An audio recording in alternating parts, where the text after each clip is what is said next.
дар он филмҳо нақш офарид ва мо ҳаракат кардем ки фаҳмему ба шумо ин хабари хушро расонем.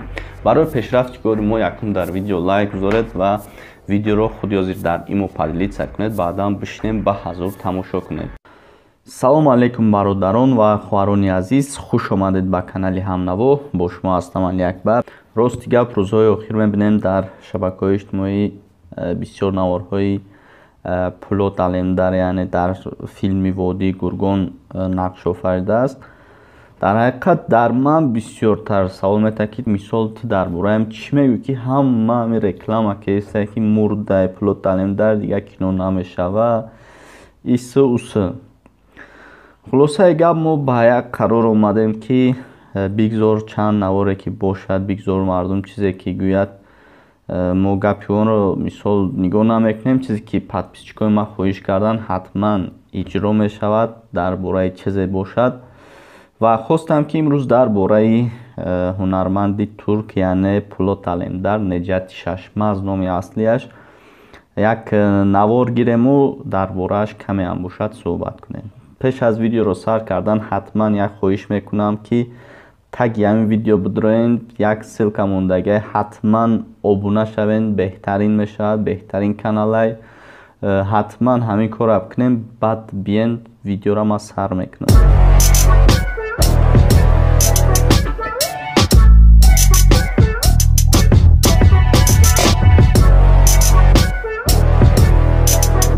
хуш дӯстони азиз, аввалан аз сиҳат саломатии шумо пурсонем. Хуб ҳастен, тинҷ ҳастен? ҳар куҷое бошен, худованд нигаҳбонтон бошаду саломат бошен. хуш, дар бораи филми Водии Гургон ва филми Садоқат бисёриҳо бовар кунед мада менависанд. рости гап, дигар вақтам намешавад дар комментариҳошон ҷавоб нависем ё ки дар инстаграми ман менависанд. хулосаи гап, ба он хулосае омадам ки бибинам ва ҳақиқатро барои шумо гӯям ки оё Неҷати Шашмаз, яъне Водии Гургон филмаш давом метавад ё ки мурдае, чӣ хеле шидаи дар филм дигар намебироя ва ғайраҳо. Пулот Алемдар соли 2012 бо мошини худ дар як садама рӯбарӯ мешавад, авария мекунад ва захми вазмин мебардорад, аммо намурдааст. дӯстони азиз, мухлисони ҳамин кинои Водии Гургон, ором бошен.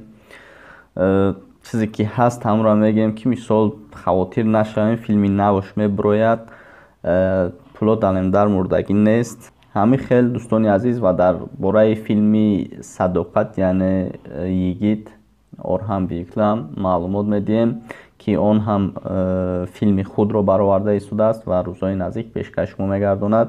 ва ин гап аст ки мурд аст, дигар дар кино бозӣ намекунад. ин гапҳо дурӯғ аст ва филмҳои навш мумкин бибироя, ҳамаша ман бо аниқ мекунам, ба шумо мерасонам, барои он ки дар ҳақиқат тамошобини ин филм бисёр аст ва хостам ки дар бораи ҳамин як асосашро гӯям ки Пулот Алемдар зинда аст, дӯстони азиз. ва чӣ гуфтани ҳастам, филми Садоқат, яъне Йигит бозӣ мекард. ва як хабари дигар аст барои тамошобинони филми Садоқат, яъне кинои Йигит, ҳамаи шумо онро Йигит гуфта мешиносед. дигар он филм намебирояд, хотиртона ҷамъ кунен.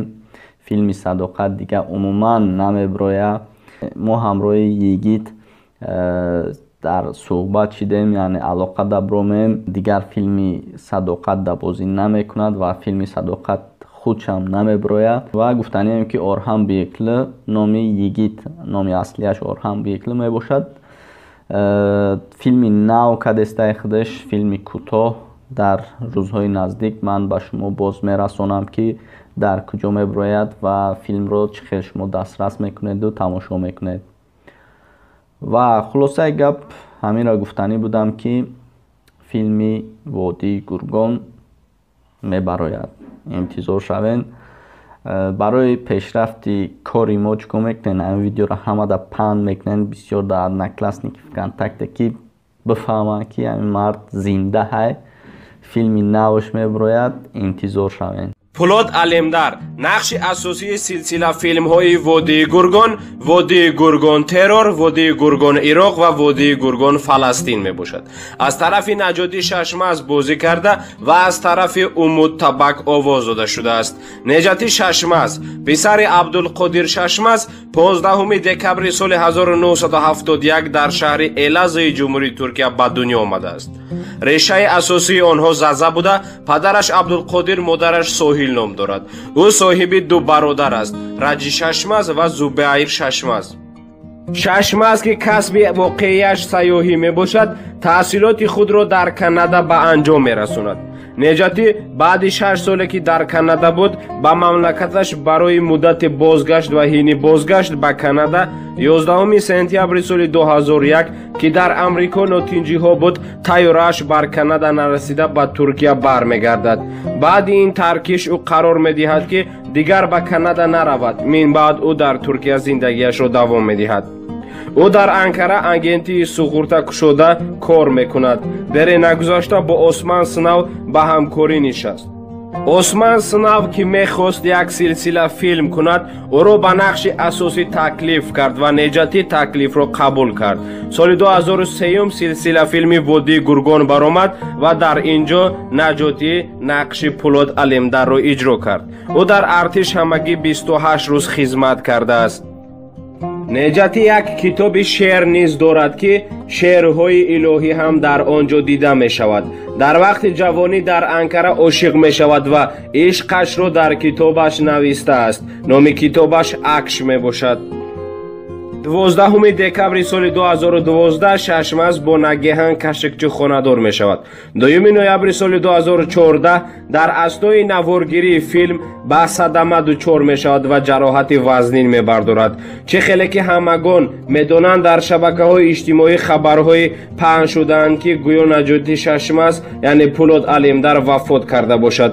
این خبرها واقعیت ندارند. بعد 7 سال زندگی نجاتی با همسرش ناگهان جدا می شود گفته خبرها برآمد. ادوکات ششماز آلتن میمار اظهارات مطبوعاتی اعلان کرده گفت ششماز برای جداشوی از همسرش ناگهان به سود مراجعت کرده است.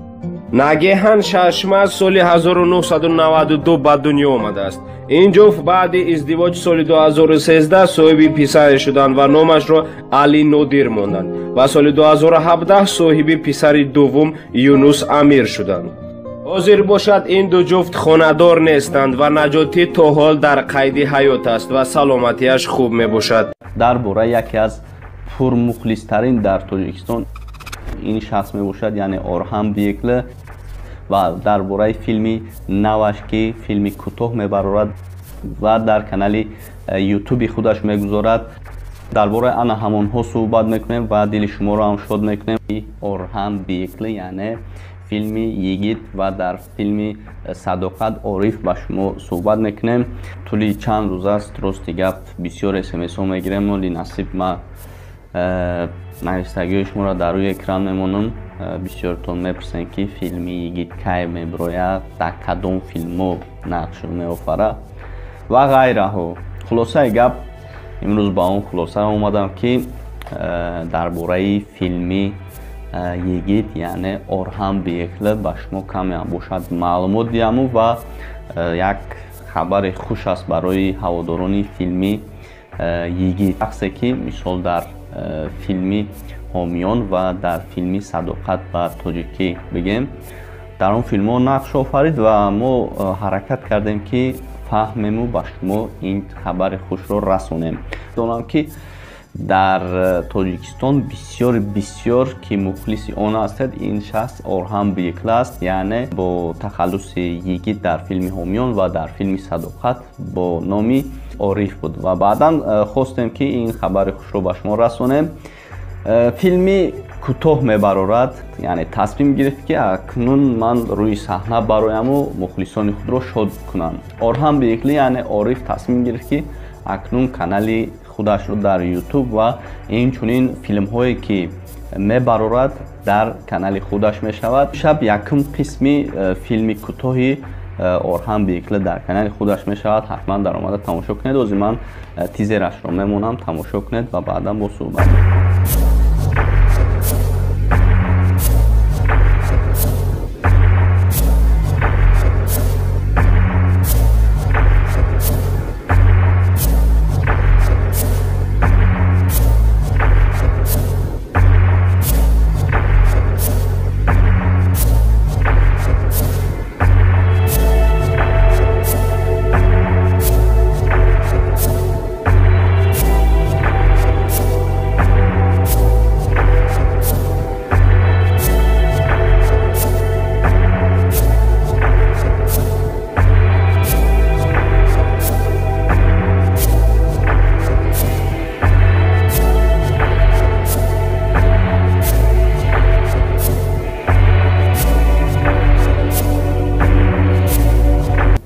ما با орҳам بیقلی یعنی با یگیت هم صحبتیم و از اون کس هم برای این نوار اجازت گرفتگیم.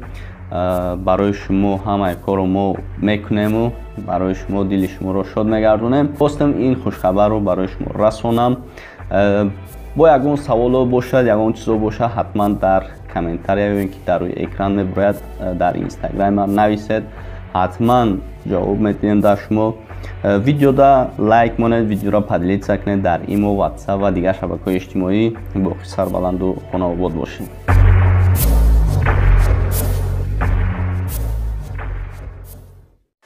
کانالی ما در سامانه یوتیوب همنوا ابونه شو و از ویدیوهای نو با خبر باش.